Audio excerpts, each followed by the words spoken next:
manage all kinds of sophisticated problems. Steve Davis is a newly qualified teacher at Chiswick Community School in West London. He teaches GCSE PE to a Year 10 class, which involves one lesson a week of sports theory. Hats off.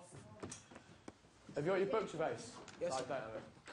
He's asked John Bailey to observe him, because while Steve has a good relationship with the pupils, he feels he needs help asserting himself in the classroom.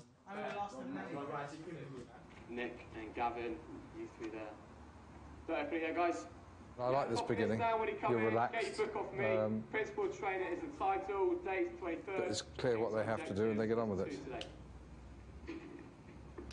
So this is like 5 minutes in, they're still arriving late. But I like the way you bring them in. You don't start ratting away at them, you just get them in and get them working. Yeah, I can't be... It's just... I don't see the point of shouting at them. And if they're really late and they don't react, I'll keep them behind after, and then I'll speak to them then. Yeah, so deal with it later. That's perfect. Last lesson we looked at the different training methods, if you remember. So that's our first aim. We're just going to go over them, recap them, have a look at them again.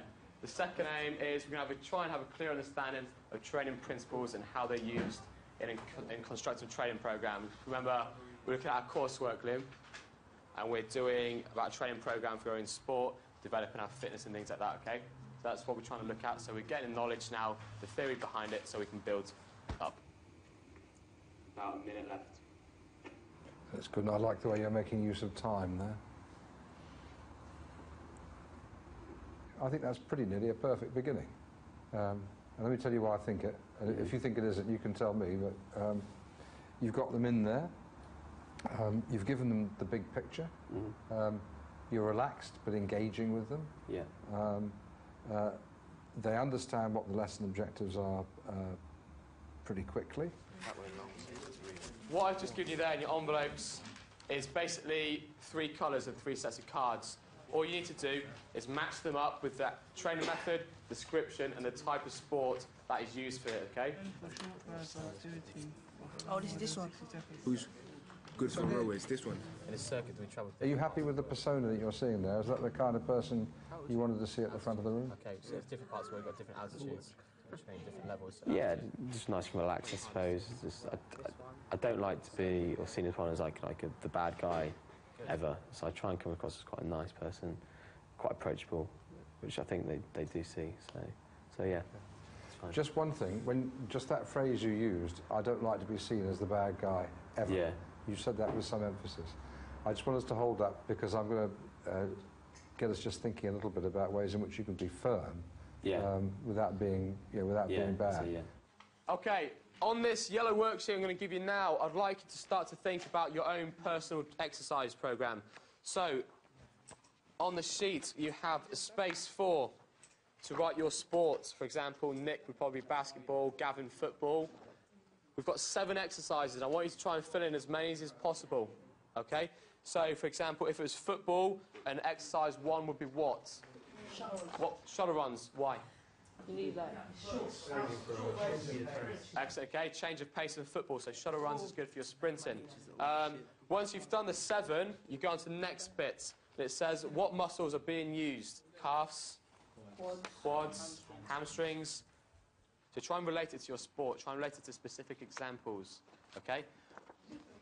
If you've got someone you know who does football or basketball, switch seats and go and sit with them so you can trade off ideas. So, for example, Gavin and Luke and Daniel, James might want to come and sit together because you're footballers. Nick and Ben sit together because you're basketballers. Try and get together with someone who plays your sport because then you have a broader range of skills or exercises.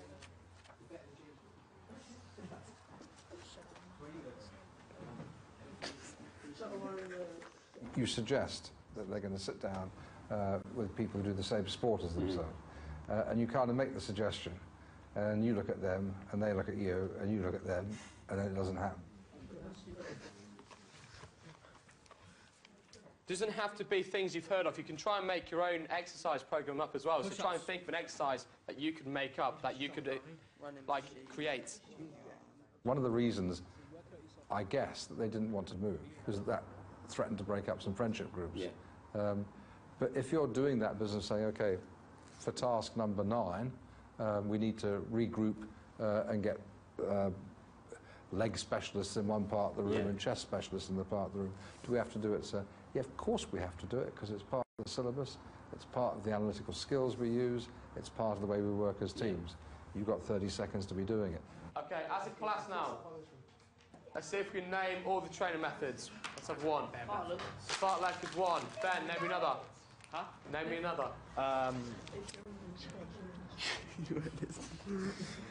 Listen. Pass. There was a group of lads at the back who were getting a bit restive. They're horsing around with each other. Their focus has gone down.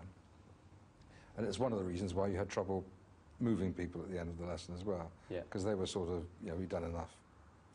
Don't bother us and we won't bother you. The only trouble is they were bothering you. They were making the end of your lesson a bit tatty. Continuous, Gavin. Altitudes. Liam. Eternal. Is that one? Almost. Sounds American. Someone help him out. Interval. Okay. Circuit. What I would like you to do with them at moments like that is get in, get close, get low-voiced, and restate the target behaviour. Gentlemen, what I need you to do is get into groups of 4, finish the worksheet. We've got 5 minutes to finish the task, and that's what I need you to be doing right now. And I don't think that's being nasty.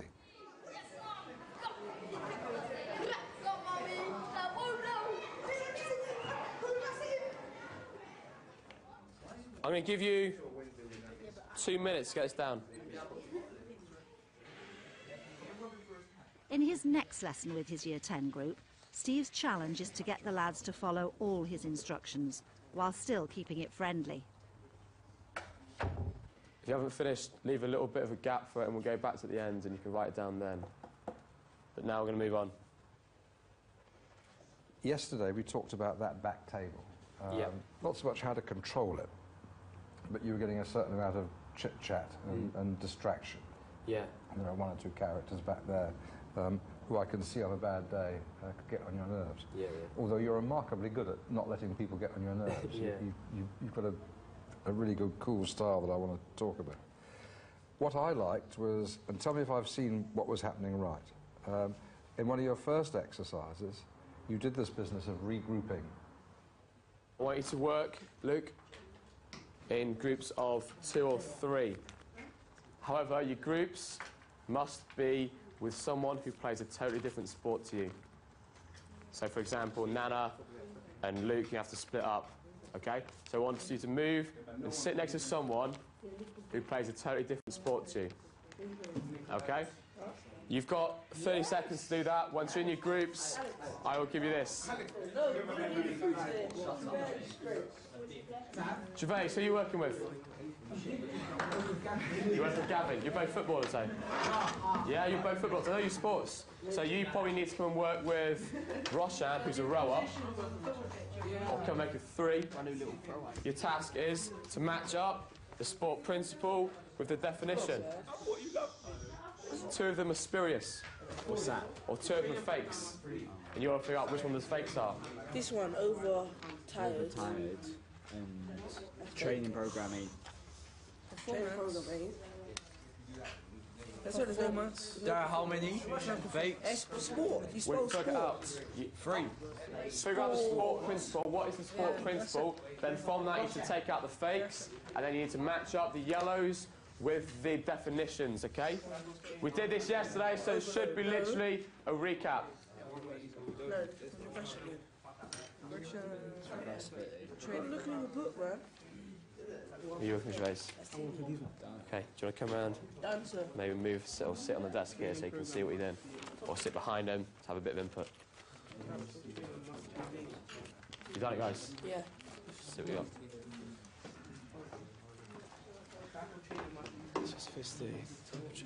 Yeah. It took Gervais about 2 minutes to finally separate. Once that separation was achieved, I noticed that there was then a period of quite concentrated work. You got them in this new setting, and so it worked. It was a winner. In order to understand what strength is, we need to define it, okay? But there's 2 types of strength. We've got muscular endurance, we've got muscular strength, okay? Two very different things which you're going to learn about in a minute. We have two volunteers. Two volunteers. Roshan, you were good, and Nana, actually. Okay. Show the guy needs weight. Okay, Roshan. Steve now feels confident enough to encourage the class to use physical activities to help them understand the theory. Forwards. Rest your arms on each of the shoulders. Okay, so your shoulder goes there, there. Further base. And just push. Stop, wait. Okay, enough. Fine, thank you very much. Sit down. Well done, thank you. To base, what happened? They was basically stacked, like. What were they? Say that again. They were what? Not static. Static, meaning what? They weren't doing what? They weren't a lot of movement, yeah? So there's basically two forces push against each other. That's an example of static strength. You would get them to do a demonstration. Mm-hmm. Then they were writing down what it was they'd learned from it, and they were extending that by writing down examples they'd thought of. Then you gave further input, so you used the PowerPoint to give illustrations of sports where these things would be happening. Okay. What James is showing is dynamic strength at the minute.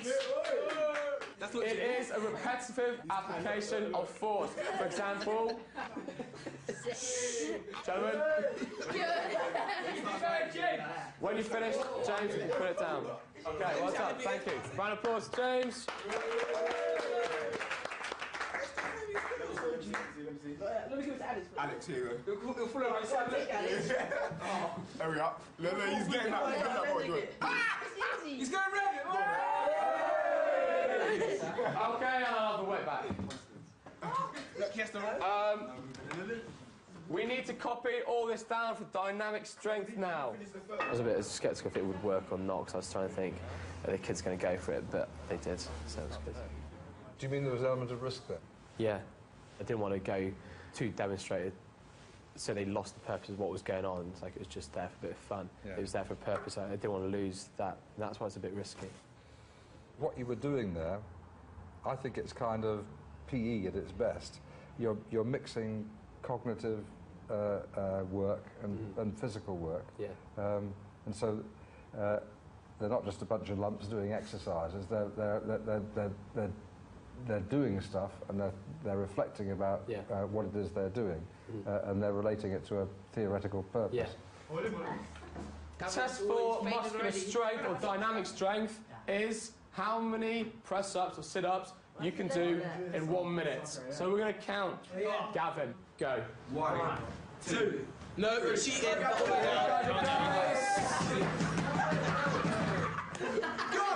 Have a break if you need to, Gavin. Have a break, have a break.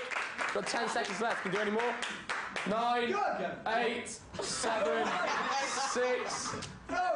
Done.